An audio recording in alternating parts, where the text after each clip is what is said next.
Go. Hi, everyone. Welcome to episode 17 of the Purple Hyacinth. And we have Meg and Laura, and we're gonna start out by asking everyone, who would they want to go to an amusement park with? Go ahead, Meg. Oh, I would definitely go with Kim because she'd be my spirit animal. Yeah, I would go with Kim too because she's highly entertaining and she must be so much fun to be with. And go on all the coasters. She would not be scared of anything. So let's go. And she would yell and she would be dramatic and she would go on again right after she yelled. And she has really good aim too. So she would be like good at those little like carnival games. Ah, yeah. I was thinking Kim too. Yeah. I was thinking Kim too. I was thinking Kieran also would probably be a lot of fun. Yeah. We're gonna go together and go with Kim. We're all That's good. Kieran would be fun too. Because he also has pretty good aim probably. And he's like so sassy. Well, at that point, it would become a date. That's already like a different question for me. So I'm like, I'm not going to choose Kieran because that's a romantic question for me. So like, it's not really answering the same question. That would be like, oh, who do I want? Whose hand do I want to grab when I'm on the roller coaster? Oh no, I mean, Kieran's gorgeous, but I would never want to date him. Yeah. Yeah, no, not for me. Yeah, I don't know. I mean, real life murderer, I guess not. Sans the murderer part, I might, even though, yeah, there's the whole horrible background trauma thing, but whatever.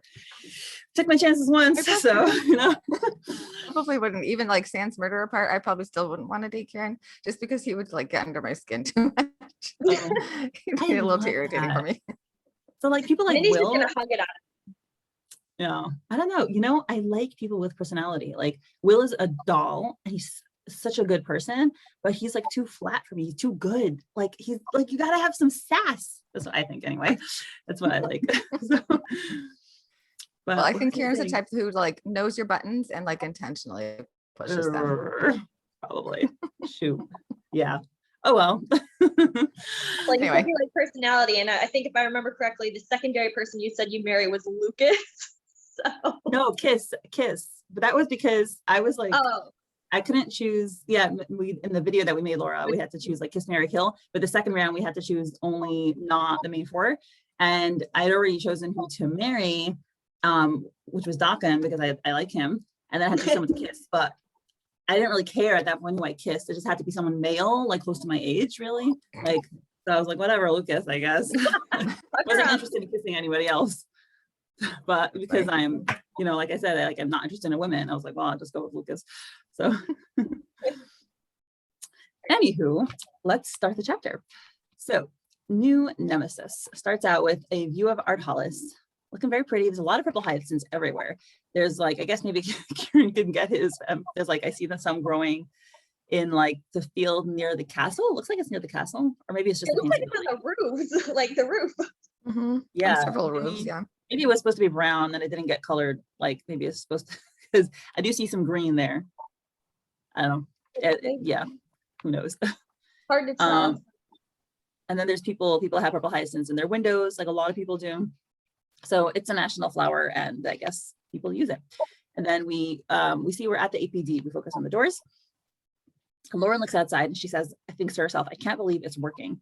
Hell, I can't believe I made this deal in the first place. Yes. And with the city's most loathsome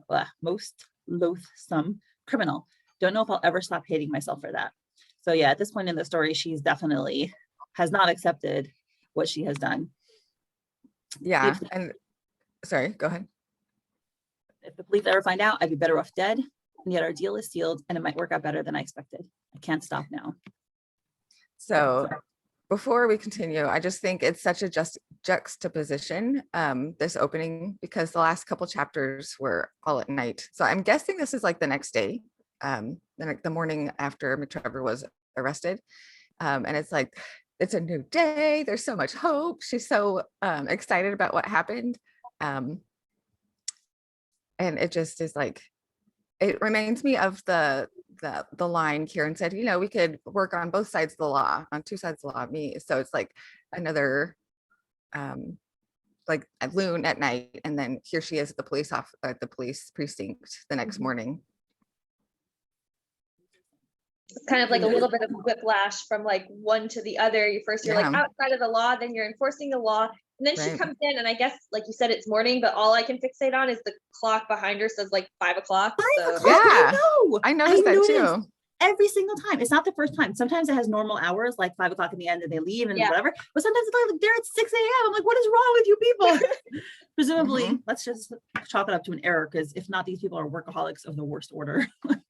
Or maybe they have like 12-hour shifts. I don't know, like 5 to 5 or something. well, I think we've already established that the Purple Hyacinth world is wacky on the time. Like there's no way the calendar can even work for everything to happen, you know, when it's supposed to happen. So it's wibbly wobbly, timey wimey. Yeah, that's good. And also with the time in terms of like the era, because there's all sorts of interesting technology plus costume, you know, juxtapositions that maybe aren't like appropriate, but That's true. And then when Lauren is thinking to herself, I can't believe I made this deal and with the city's most loathsome criminal, that panel is a little bit darkened. I don't know if I'll ever stop hating myself for that. She's like trying to kind of going back into herself and like really brooding again and recognizing that it's really dark stuff she's doing. Well, in the last chapter, and this is something I noticed when I was working on, you know, just the chapters and stuff, she did threaten McTrevor's child, that she used it as a bargaining chip. And I'm kind of wondering is if like after she came out of there, she's just like, I totally threatened a kid to, even though it was a bluff, to further my own. And I'm wondering if like all that kind of stuff is kind of like bouncing around in the back of her head. Like, how far am I going to walk off the beaten road if I keep doing this? Like, I'm doing this for the right thing, but how much is it going to change me as a person? And can I even control that? Which that's what I would be wondering anyway. that's, I know Food has compared Lauren's own journey to the Phantom Scythe as well, because the Phantom Scythe ostensibly started out idealistically. And I think at some point, you know, power corrupts and absolute power corrupts absolutely. I think there is a very strong element of that, where if you have the power, it makes you do bad things like more than, and changes you.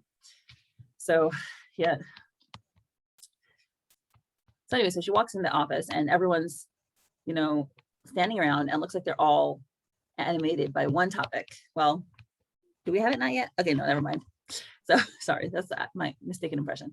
Anyway, Lila says, hi, good morning, Officer Sinclair, with her, you know, typical cheeriness. Kim and Will, Kim is just apparently just smacked Will in the face. This guy just takes it. He's such a pure soul, poor guy. And he's like, she says, hi, Lauren. And then, you know, seeing this, like everyone greet her so friendlily, she just thinks to herself, how long will I need to lie to them? You know, they're giving her their affection and their openness, and she has to shut a part of herself off from them, which obviously must feel terrible for her. And now she says, is it true what they say? This is Lila talking. McTrevor was finally arrested. Yes, he was found, someone else in the office. Yes, he was found tied to a chair in his office. Seems like Lune paid him a little visit before us. And I think it's interesting that Lauren decides to stay by the door in this panel. She doesn't really walk into the office very far. Maybe part of that is she realizes like, oh gosh, this really hurts me to not be forthcoming with my friends. I can't believe I'm lying to them. How long will I need to do that? I mean, she has to protect them, but it doesn't feel good. But now the conversation is going towards Lune and McTrevor. And so I wonder if she's staying by the door subconsciously because she feels like she might need a fast exit. She's really uncomfortable. Well, I thought about that a good bit too with, you know, in that process that she has, especially as Lune becomes a topic in the office over the next couple of weeks. Like, she's always been the one, anything Phantom Scythe related, she is jumping on it. So now I wonder if she's in this war, you know, in the back of her head, she's like, okay, if I'm too interested, will that throw any red flags? Or if I'm not interested enough, will that throw red flags? Like, I wonder if she'd be absolutely paranoid about not saying something or saying too much to be too interested, and will it throw any red flags? So I don't know, that would be my paranoia anyway. I want to walk. It's I feel a lot for her, and honestly, like I'm, you know, not to like say what happens next, but like I know that I'd be terrified, that especially her close friends would pick up on changes in her behavior. I think unless you're like really good at acting and really good at like understanding your own behaviors and remembering exactly how you acted, it must be really, really hard to pretend everything's the same. Yeah, I don't know. Lauren also seems like a very direct person. I don't know if she's so good at acting and pretending. She seems like she's always just been direct. Kim's a good actor. Tim's a good actor. We've already seen. Yeah, I wonder if Lauren's default, if she doesn't want to give any red flags, would just be to not say anything. Like she doesn't want to, with her tone or her word, she's, I'm just gonna, and here she is, she's just kind of lurking in the shadow by the door. Yep. Lucas is like, Detective Mark said he'd never seen him so scared before. She's like, yes, sorry. So he deserved it based on the list of things that they accused him of. Lucas, who's somehow his eyes are perpetually in shadow. Like, actually, you know, the first time I saw Lucas, I was like, is that Kieran? I thought it was Kieran. I was like, what is Kieran doing here in the office? And nobody's saying anything. I was like, okay, it must be a different character. But they both have like their that like dark purple blue hair over their eyes all the time. But only Lucas has the shadow from it. So he's ecstatic. He's like, I don't know what Lune did to him, but the show must have been delicious. Which is both hilarious and horrifying. Like, what is going on in your head Right. all the time, Lucas? And Lila is like, you know, it's funny, I never noticed before, but now I noticed like the interaction and how Lila interacts with them and reacts to Lucas. She is you know, like terrified. She's sweating and she's like, who is Lune? And Will's like, and how could he succeed where a dozen detectives have failed? And again, it's a little bit like a little sexist for them to assume it's a man, but whatever. But yeah. And Kim's like, are you kidding? All of this is actually fantastic. I'm sure it's some sort of 𝗥𝗲𝗹𝗃 member trying to atone, a new secret informer. So Kim has always been open to Lune and Lune being a positive thing. And this is not surprising. Like, she's not, even though yes, she does work in the police, she's not a strict law-bound person. Like, she can see beyond the letter of the law. They must have a couple of brave spies within the ranks. I mean, she's praising that. Only one of them could have had that much insight into the Phantom Site's operations. And Lauren's like, please, Kim, stop being so smart. Yeah, there we go. Kim being smart. This is like day one of Lune operations, and Kim is already like figuring things out. I'm partially distracted by like these couple panels right there. Her hair is drawn perfectly. Like, I'm just looking at Kim's hair this whole time. Yeah, it's cute. It's pretty. I just noticed nobody has curly hair. You ever know? They all have like some variation of weight, like straight. I saw one character, a side character in some of the later chapters where I was like, oh, curls, there we go. But you're right. It's mostly straight or with like slight, like Lauren's got slight waves, but she's mostly straight. So They're also skinny. I've never seen like a chubby person yet. yeah, that's true. Lady A, kind of, maybe a little bit. What? Lady A? Yeah, she's full. She's plump. I guess that's the only one. I wonder if that could be partially because so many people, well, if they're like in the lower class, they're just hungry, like they don't have enough food to get plump. And that's part of the reason why the Phantom Scythe was formed. There's just so many hungry people, so much desperation. Or if they're just used to drawing skinny people. Yeah, I think it's an art style. But Yeah, primarily, yeah. Because I would think that take a lot of practice just to get it, you know, I mean, it's hard enough to just do the regular, you know, typical standard body form, but then to add variety with all those characters and stuff, like, tip my hat to people who do that on the norm with their webtoons, because I can just imagine that's a lot of extra work. Yeah, I think every artist like focuses on different things, and I think it's hard to focus on like this story is so mystery centric. I think it's hard enough to already do the story wise. I don't, you know, I know some people get offended. They're like, oh, there should be body representation. I'm like, you know, yeah, if I ever draw something that is a priority to me, but that just because that happens to be a priority for me, like it's just I don't think you can expect every person to align, you know, to focus on everything that you want to focus on. It's just a lot to draw a story to begin with. Yeah, agreed. So and also it's not like beauty is a part, beauty or physical appearance is part of the story. Like, it's not like anyone's walking around being like, oh, only skinny people are good looking. It's just they happen to be skinny.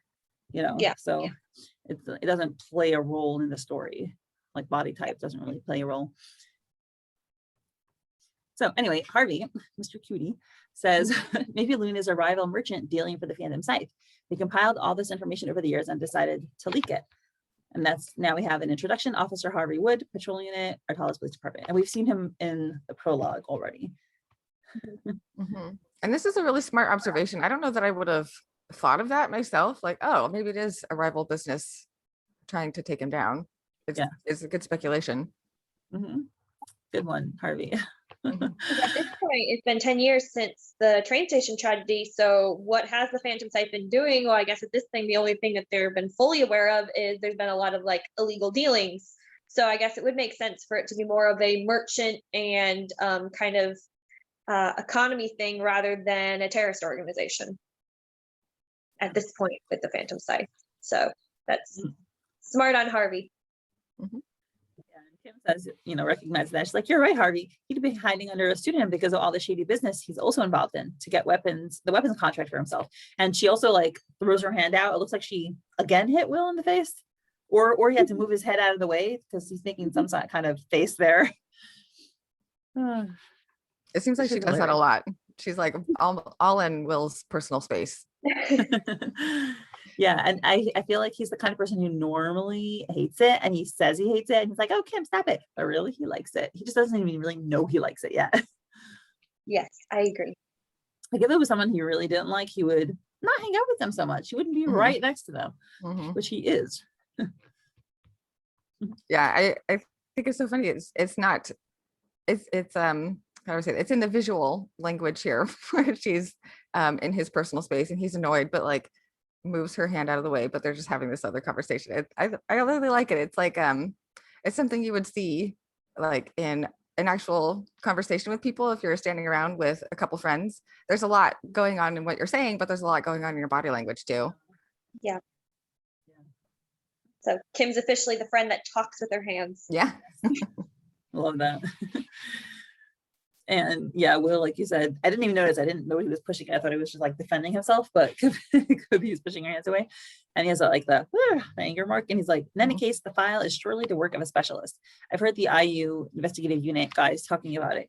They even looked for traces of fingerprints on the papers. There's nothing to give away his identity. The guy, and Lucas, this guy was really careful. He knew exactly what we'd be looking for in identifiers. And Lila, with like these flowers around her, she's like, why are you guys so worried? It's wonderful. Justice will finally be served thanks to Lune. She's so cute.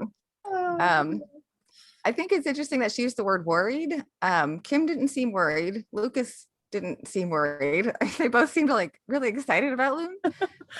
But maybe Will was worried. Maybe that's why his face has been mostly in the shadows so far in the chapter. So maybe he's like, that's to partially indicate that he's worried about this. But also, I mean, everyone knows that it's not super on the up and up where Lune is operating. So I'm like, when I was analyzing this, and for my first read, I was like, oh, Lila, she's so cute. But on my analyzing, like, why is she so okay? Why is she so okay with Lune doing the dirty work to get McTrevor arrested? Is she just being optimistic, or is she like trying to hide something more sinister about her? I don't know. Or is she just being cutesy? Is it a facade? I don't know. That would be hilarious. That's like a essential question. Whenever people are like, oh, you know, who is actually the leader? People are like Lila, right? Because it's like she's the person we least expect. That would be funny. Funny if Lila turned out to be like nefarious and we just like never thought of her all along. But here we go. It's chapter 17. We have our first suspicion. I think the biggest positive though from it is it's been 10 years and they haven't made any significant arrests. So I think there's also especially the people on the patrol and everything who deal with this stuff in the street like all the time. It's a level of desperation. So something's being done, even though it's not done the absolute right way. From their perspective, it's still a good thing because at least something is moving. And also I'm very fixated on Lila's like huge white bow going on here at the front. That's very pretty. They have gorgeous outfits. And that is a really good point, Meg, because they are familiar with McTrevor. Like they've tried to get him arrested several times and he's been able to get away because of his money. So I mean, yeah. that frustration though, you know somebody's doing something wrong, you bring him in, and then you watch him and his money squirm his way out of being charged. And I mean, I watch a lot of like police shows, that's kind of like my thing, and like NCIS and all the law stuff. And I know even watching those shows as, you know, to someone being entertained by something fictional, like whenever they trying to nab somebody, but then they just slip through their fingers because of like a lawyer, or the evidence wasn't handled properly. It's just so frustrating. So I can sense that they would be feeling that way. So who cares if they're doing it illegally? So McTrevor's behind bars now. So woo.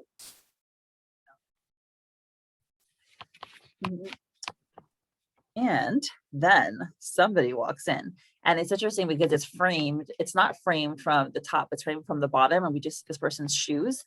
And that automatically, like, you know, anything to do with the bottom is associated in our minds with negativity. So, you know, in this case, it's like a threatening entrance, but it's also bringing down, you know, a negative aspect, and the person's words say the same thing. Or this entire story is just a ploy to divert our attention from something rotten hiding beneath the surface. So they've been, you know, we're seeing their heads, they're bathed in, you know, this cheerful light, they're positive about it. And then this person brings in the pessimism. And the framing of the story just serves to underscore that. And yeah, I noticed that also. And it, like you said, it's interesting that the way it's framed echoes what the words are saying. And it also kind of like that big step, like he's really heavy footed.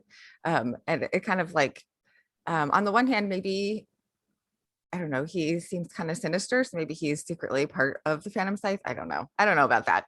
But also maybe he's like really trying to emphasize that he's going to do whatever he can to find whatever that rotten thing is hidden beneath the surface. He really wants to get to. He's, like you said, he's more about the letter of the law than the spirit of the law. Really wants to follow the letter of the law. And with Herman specifically, as far as like letter of the law rather than the actual, like you were saying, nature of the law, I think for Herman it's more of a power thing. Like that level of following the law, he gets to enforce that, and that's where he gets his edge. So anybody that goes around that, they're not under his control, they're not under his say, it's out of his hands, and he really seems like a control freak, and he doesn't like that. And just all his reactions point to, you know, if somebody has a different way of doing things, or if somebody's, you know, not in what I think is this perfect square box, then I'm going to have a problem with it. I know a lot of people like that. You know, I find it funny, like on a personal level, because in this story, I'm very sympathetic towards Herman, but in real life, I actually can't stand people like that. Like and none of my friends are that kind of personality, because it's like, it's the exact opposite of what I am. Like, I'm not like that, but I think maybe it's because everyone picks on Herman and I feel bad for him, and like I always defend him. So it's weird, like, because in real life, I don't like people like that, but I understand him. And I also think it's worthwhile to differentiate from evil and like a personality issue, and like a personality trait, because I do think it's important to understand that people come in all flavors and stripes and sizes and like, and personality types. And I think that, yes, it's in combination with a negative aspect, with the power, the control freakness, and like maybe the personal part with, we'll see a little later with Lauren and her uncle. But I do think that it's important to understand that it's a personality type, and you can't fault people for having the personality. And if you wouldn't have that personality, the world would be a messy place. Like, you need to have all different kinds. And I think Leslie was saying also, like, you want the chief of police to be a rule follower. Like, you have to have someone like that running the chief of police. Yeah, that's a good point. Not chief of police, but running being in the police. Yeah.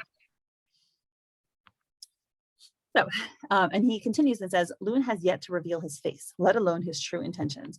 And again, we have, Lauren kind of looking shady, like, the side eye.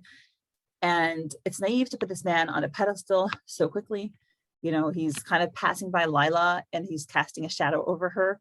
And so she's like, he's taking away everyone's optimism. Like, he's walking into the room and just like dashing everyone. So now, like, the bright Lila is now like in shadow, and like she has no mouth, and she's looking up at him a little timidly. And this is a direct, like, he's responding directly to Lila. When he walked in, it was right after Lila had said, "Oh, isn't it wonderful?" And so when he passes by her, the panel shows her, it's like, it's naive. So he doesn't say it directly to Lila, but he's implying that she's being naive by thinking that this is a good thing. And obviously the panel above it, Lune has yet to reveal his face, and we see Lauren's face. And we're like, oh, a little wink from the creators there. Yeah. Yep. And I'm trying to like, she has some hair over her face. It's a little bit hiding, you know. Mhm. A bit. Mhm. And then we finally see, you know, the object, like we know it's Herman, but now we see his face. Good morning, everyone. And he's looking very, you know, stern and rigid, which he is. Yeah, the most unpositive, positive good morning ever. I know. You should just say morning. I'm surprised he said good. Oh, okay, no, I don't want to become a Herman hater. He has enough of that. And everyone says, good morning, sir, you know, in a very official manner. And then he's like, at ease, officers. It's a little military. Like, I don't think they use that in the police, but okay. Maybe he runs his police station like a military ship. And Will says, so what do we know about Lune at this point? What did McTrevor say? He said, Detective March is with him right now. The only thing we got out of him so far is that Lune is apparently a team of 2 men, which I am impressed that McTrevor kept his word. Like he's more scared of Lune than the police. Like, Well, I guess Lauren's threat about his child Mhm. is really like striking a chord with him. Like really scared for his son. Because Right? obviously Lune isn't with the police, but they definitely seem to have connections. Like somehow they know about all this stuff. So could they make good on their threat from McTrevor's point of view? Then absolutely. So, I mean, if they know all this, then what's to say that him not going through on what they say might actually end up with his, you know, son, which makes me feel bad for McTrevor, because I mean, he's not anything that could help him, I guess, with cooperating with police or detectives or whatever, he's not doing for the sake of his son.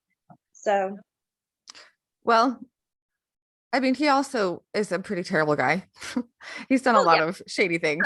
not denying that for sure, but also like in this webtoon has a lot of just showing the, you know, not everybody's like completely this or completely that. There's Right. always maybe a spot of white in a black sea. Yeah. And I just like seeing that humanity in everybody, and we've been able to see that with characters we never expected to see that from, which honestly creates a lot more depth, and I mean, I appreciate it. So even seeing that with McTrevor, and even seeing it with spots of Herman, as much as I dislike him, it's good to see. But Yeah, definitely. you know, it would be great. It would be so much fun on a personal level to see this, to get a sympathetic backstory for Herman, and the entire fandom is like, oh no, what are we gonna do? We want to hate him, but we can't. Like, what if we find out why he's such a justice person? What if like his, I don't know, some crazy family story, and like he whatever, he learned to value like being rigid because of that, and that would be so much fun. Okay, I'm putting in a petition for this. Sympathetic give backstory Herman a for Herman. backstory. What? I should do a Give Herman fanfic. a backstory. Yeah. Oh my gosh, that would be awesome. That would be. Okay. You're the only one cheering for that, by the way. Wait, we have somebody made, we have a Herman Cure. Okay, no, I can't even say it. It's so No, funny. I read that conversation. We're not going there. Okay. Some crazy stuff on Discord, Laura, we'll tell you later. Crazy to say live. No, I blocked it out of my memory. I didn't read that conversation. That's hilarious. Yeah. So, anywho, people are shocked, and you know, Lauren finally does participate in this conversation. The first thing she said all morning, she says, "Do we have any suspects yet? Is there anything we can do to help the IU?" Which honestly is probably what she would say anyway, because she's like always trying to get back to her job. Is she hiding a smirk though? Like, look at her eyes and like her hand. Is she hiding a smirk, a smile? I don't know. I looked this up actually. I looked up what body language cues, different body language cues could mean. And the covering her mouth, it could be like she's thinking, like maybe she's trying to portray that she's being pensive, but more often than not, it's a sign of like trying to be secretive or like you're trying to hide something. So she's like, do we have any suspects yet? Yeah. That's like a little suspicious. Yeah. But is there anything we can do to help the IU? That is definitely something that she would do. Yep. That she would want to get involved in. Even though Herman is always telling her, just stick to your job. You're not a detective anymore. Just stick to your job. Salt in the wound. Yeah. anyway.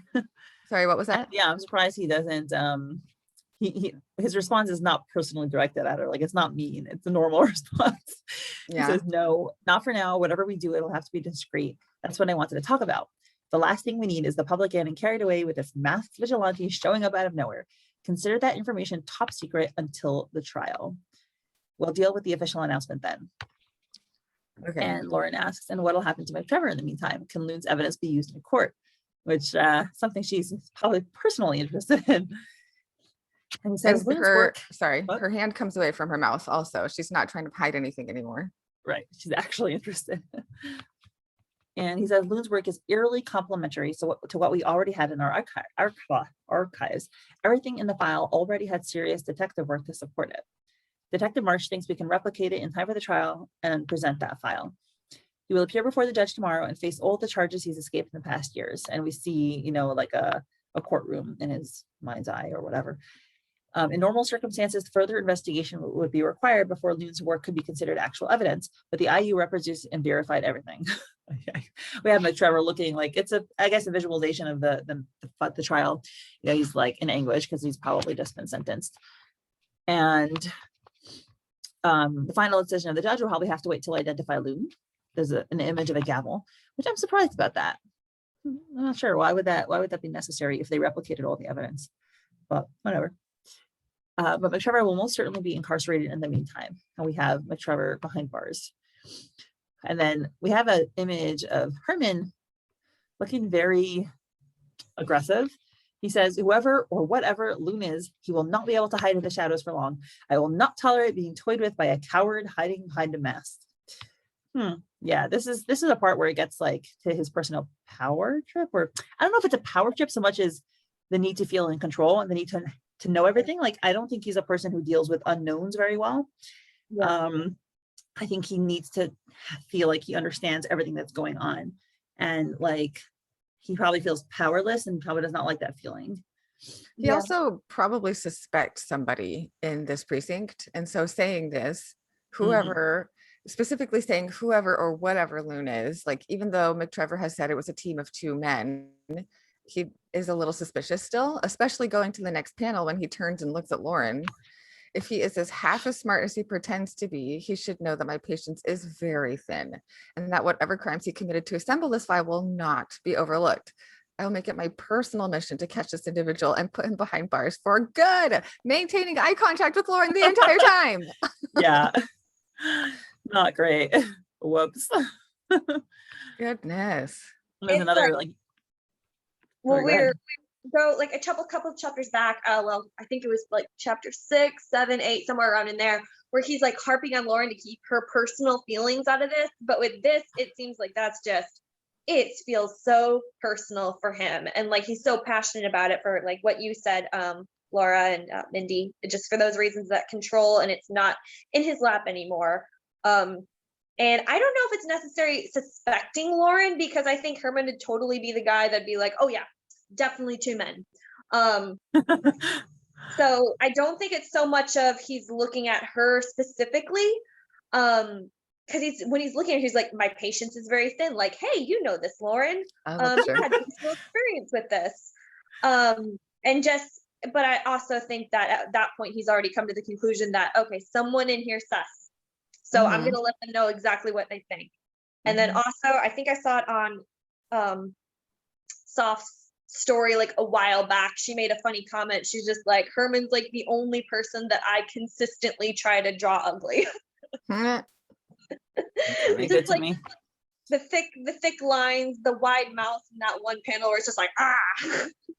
Yeah, and sometimes he looks not so great, but most of the time I think he looks quite nice. I've not met any ugly person in this comic except for the butler. But. Yeah, there's just some screens with Herman. I'm like, it's just funny to me. And yeah, about it, Laura, when I first saw this, I was like, oh my God, does he suspect her? But then his behavior over the rest of the comic doesn't show that he suspects her. But like in this scene, I was like, oh my God, like he's just looking directly at Lauren. So yeah, the rest of the time, like it doesn't seem like he has a special thing of her. For Lune, at least, for being Lune. So that's probably a good point, Meg, that he's so impatient with Lauren, and Lauren always gets under his skin. And she was demoted from detective to officer. And so like he's reminding her that, you know, you committed a crime, you're going to be held responsible, or, you know, she broke the rules when I don't remember if we've learned that already up to this point in the story. Okay. Okay. Also be that because he knows how obsessed she is with catching the phantom scythe and getting it Right. down, that he thinks that Lauren would be like, oh, I don't care if they can know. Right. He understands that Lauren would be supportive of Lune, and Yeah. he's like telling her, no, I don't care. Like, we're not supporting Lune. We have to put this person behind bars. Okay. She's obsessed. Yeah, that makes sense. And then her body language in the last panel, she's not really making eye contact with him. She's looking kind of down, kind of to the right, to her right, which I looked up, and according to changingminds.org, looking at a person can be an act of power and domination, which is definitely what Herman is doing right now by looking at Lauren. So looking down can thus be a signal of submission.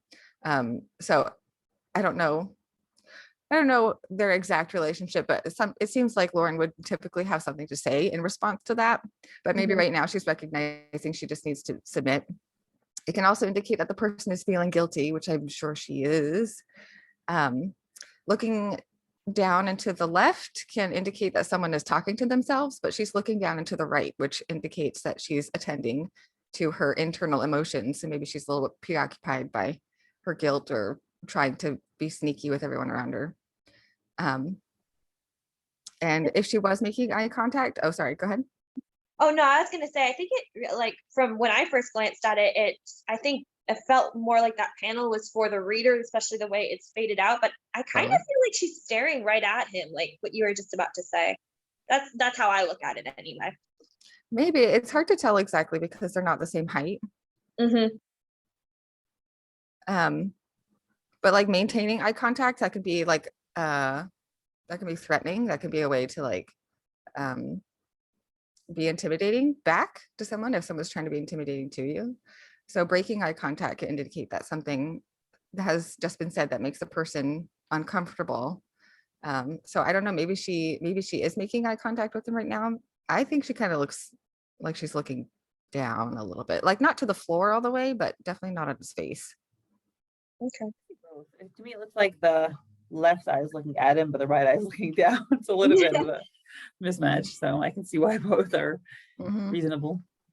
How I read it was when he says, it's my personal mission to catch this individual and put him behind bars for good.